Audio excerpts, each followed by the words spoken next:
Have you ever written some code and just wondered, is this actually fast? Could I make it faster? Well, today we're going to go on a journey from just wondering about speed to knowing exactly how to measure your code's efficiency like a total pro. So let's get into it. So, how do you really measure your code's performance? Your first thought might be to just, pull out a stopwatch and time it. But that's not really the whole story, is it? The time you get can totally change depending on how powerful your computer is or what other programs are running. We need a better, more universal way to do this. And that right there is where time complexity comes in. The big idea here isn't about counting seconds or milliseconds. It's about measuring growth. It's all about how the number of operations scales up as your input size gets bigger and bigger. This is the absolute key to writing code that's not just fast on your machine, but is genuinely efficient anywhere.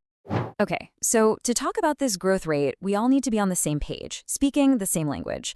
And in the world of computer science, that language is called Big O notation. Think of it like our map for navigating the wild landscape of code efficiency.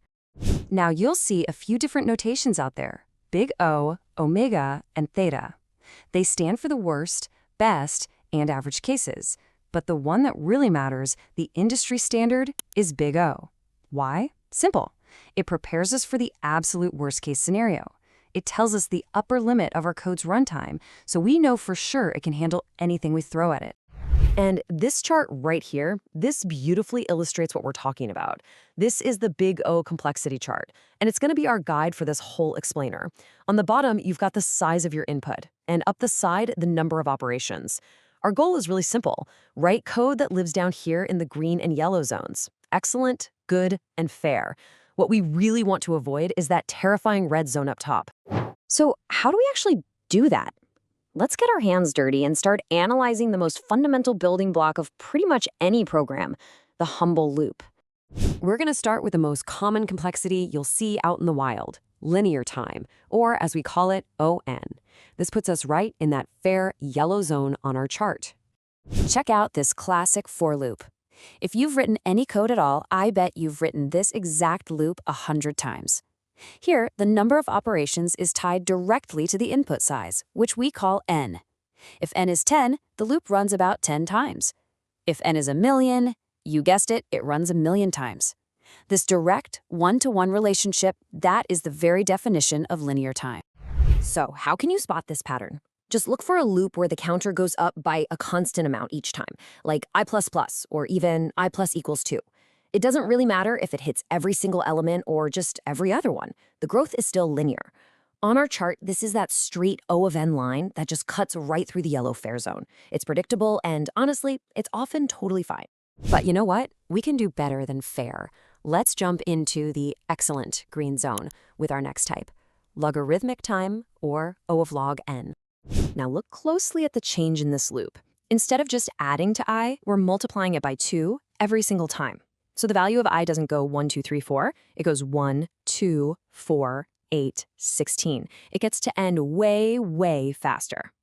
So the big takeaway here is to look for a loop where the variable gets multiplied or divided each time. A perfect analogy is searching for a name in a phone book. You don't start at A and flip through every page, right?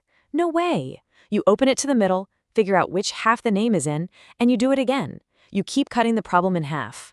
This is incredibly efficient, and it puts us right in that beautiful green zone on our chart. Okay, so analyzing single loops is one thing, but what happens when we start putting them together? There are basically two ways this happens: sequentially, one after the other, or nested, one inside the other. And the rules for figuring out their complexity, they're actually super simple. For sequential loops, you just add them up and keep the biggest one. So O of n plus another O of n is still just O of n. Simple. But for nested loops, you have to multiply them. An O of n loop running inside another O of n loop becomes O of n squared. And that, well, that is where your performance can just fall off a cliff. Hey, don't just take my word for it. The source material puts it pretty bluntly. Quadratic complexity is horrible. And why is that? Let's look back at our chart. O n squared is that really steep curve that just rockets up into the red zone. A tiny little increase in n causes a massive explosion in the number of operations. This is exactly the kind of code that can bring an entire system to a grinding halt. All right, now that we've got these rules down, I've got a little pop quiz for you. But you gotta pay close attention here, because there's a classic trap that's so easy to fall into.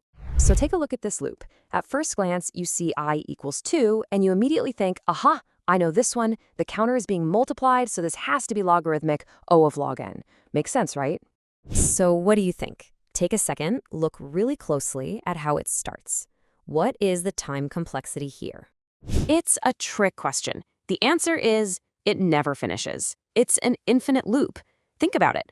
I starts at 0. What's 0 times 2? Still 0. What about the next time? Still 0. That condition I less than n is never going to be false. One tiny little detail, a single number, is the difference between super efficient code and a program that just completely crashes. Okay, wow, we have covered a ton of ground. We've gone from linear to logarithmic, sequential to nested. So let's boil all this down into a simple cheat sheet you can use every single day. Here are your key rules. 1. If a counter goes up or down by a constant, it's linear, O of n.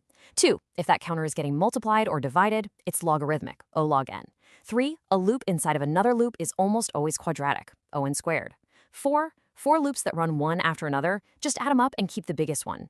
And finally, number 5, constants don't really matter in the grand scheme of things. O of 2n is basically the same as O of n, because we only care about that overall rate of growth. And that really brings us to the end. The real question now is for you. Go take a look at the code you write every day. What are the loop patterns you see over and over again? And now that you have this map, this language of big O, where does your code actually fall on that chart? Are you in the green, the yellow, or maybe, just maybe, are you creeping up into the red? Now you have the tools to find out.